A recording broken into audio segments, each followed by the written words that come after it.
Je veux pas brûler tes voitures, je veux en construire puis en vendre. Si on est livré à nous-mêmes, le combat faut qu'on le livre nous-mêmes. Il suffit pas de chanter, regarde comme ils nous malmènent. Il faut que t'apprennes, que tu comprennes et que t'entreprennes. Avant de crier, c'est pas la peine. Quoi qu'il advienne, le système nous freine.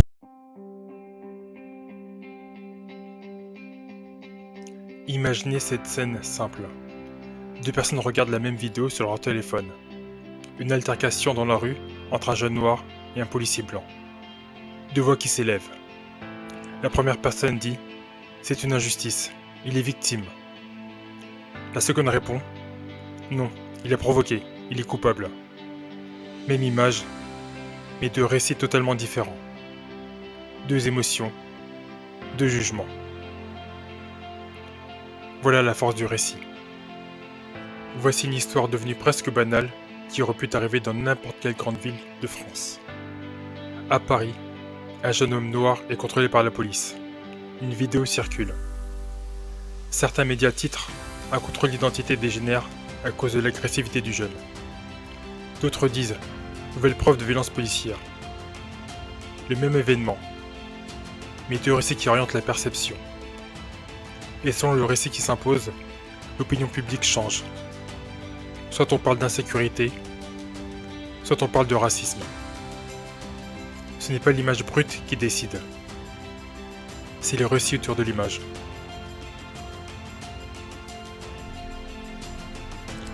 Bonjour et bienvenue sur cette nouvelle vidéo du Profil Noir.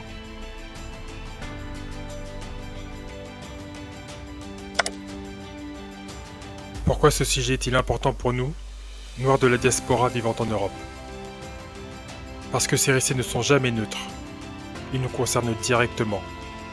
Ils influencent la façon dont les autres nous voient. Ils impactent nos chances à l'école, dans un entretien d'embauche, dans la rue. Ils façonnent aussi la manière dont on se voit soi-même. Maîtriser le récit, ce n'est pas un luxe. C'est une nécessité pour exister pleinement. Alors, arrêtons-nous un instant. Qu'est-ce qu'un récit? Un récit, c'est une histoire organisée. Ce n'est pas seulement ce qui s'est passé, c'est une sélection de détails. C'est une manière de cadrer. C'est un choix de mots, d'images, d'angles. Un récit, c'est ce qui transforme un fait brut en une histoire qui fait sens. Et cherchons en communication à démontrer. D'abord, il y a le cadrage, ou le framing en anglais. On met en avant certains éléments, on en cache d'autres. Résultat, la perception change. Ensuite, il y a l'agenda setting. Les médias ne nous disent pas quoi penser, mais ils nous disent à quoi penser. Ils décident des sujets qui deviennent importants, ceux qui vont être à la une et vont être diffusés en boucle sur tous les supports. Enfin, il y a l'identité narrative. On construit son identité à travers les histoires qu'on nous raconte, et celles que nous racontons. Nous sommes faits de récits.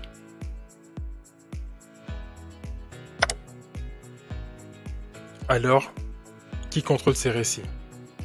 Les grands médias bien sûr, les institutions politiques, les entreprises qui possèdent ces médias, les réseaux sociaux avec leurs algorithmes, mais aussi les créateurs de contenu et chacun d'entre nous.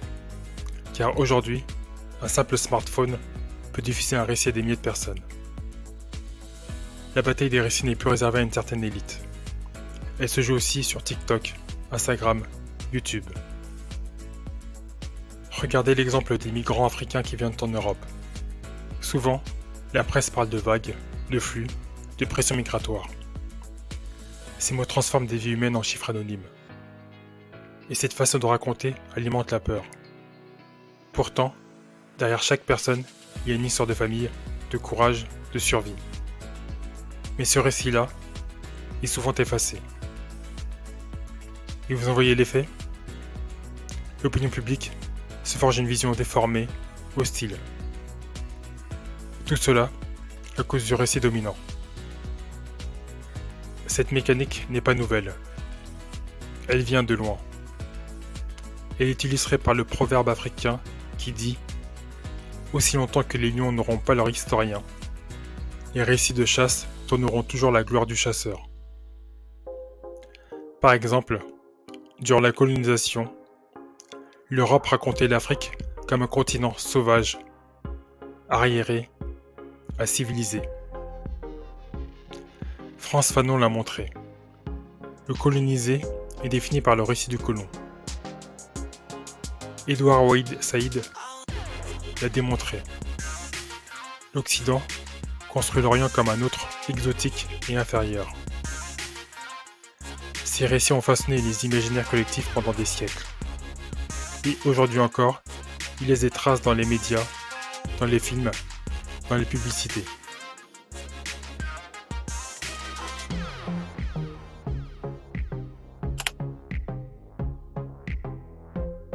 Et les conséquences, elles, sont concrètes.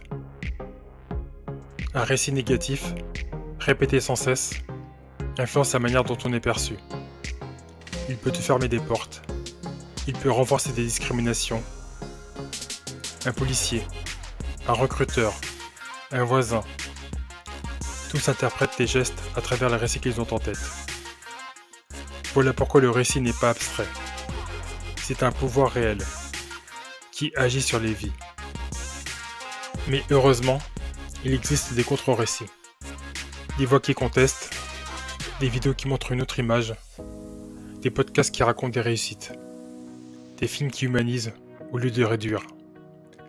Chaque contre-récit fissure le mur des clichés. Chaque contre-récit ouvre une brèche dans le récit dominant.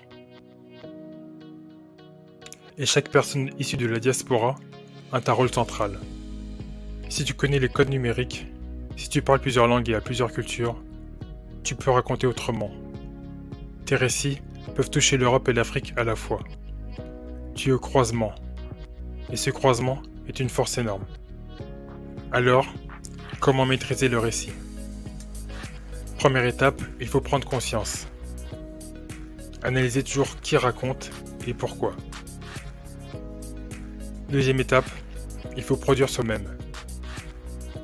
Ne laissez pas les autres écrire nos histoires.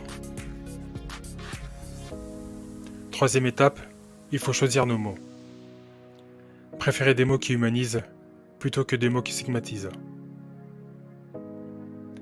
Quatrième étape, il faut créer des alliances. Travailler avec des journalistes, des associations, des collectifs. Cinquième étape, il faut archiver. Documenter nos vies, nos histoires, pour les générations futures. Mais attention, maîtriser le récit, ce n'est pas inventer une fausse image.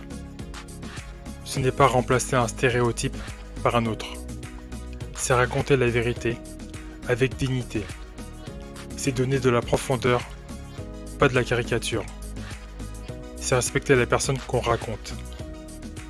Alors, souviens-toi, le récit, ce n'est pas qu'une histoire. C'est un pouvoir. Le pouvoir de transformer la perception d'un événement. Le pouvoir d'ouvrir ou de fermer des portes.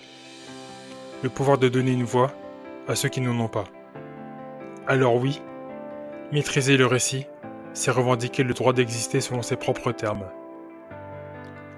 C'est refuser d'être réduit à une étiquette. C'est affirmer sa complexité. Et surtout, c'est transmettre à nos enfants et aux générations futures une histoire choisie et non subie. Alors je te lance un défi. Cette semaine, raconte une histoire. La tienne, celle d'un ami, celle d'un ancien de ton quartier. Filme-la, écris-la, partage-la, peu importe. Parce que chaque récit compte. Et celui que tu raconteras peut changer le regard de beaucoup. Si tu es resté jusqu'à la fin de cette vidéo, merci de l'avoir regardé. Si tu l'as apprécié, n'hésite pas à mettre un like, un commentaire et à t'abonner. Cela permet de rendre les vidéos plus visibles pour l'algorithme de YouTube.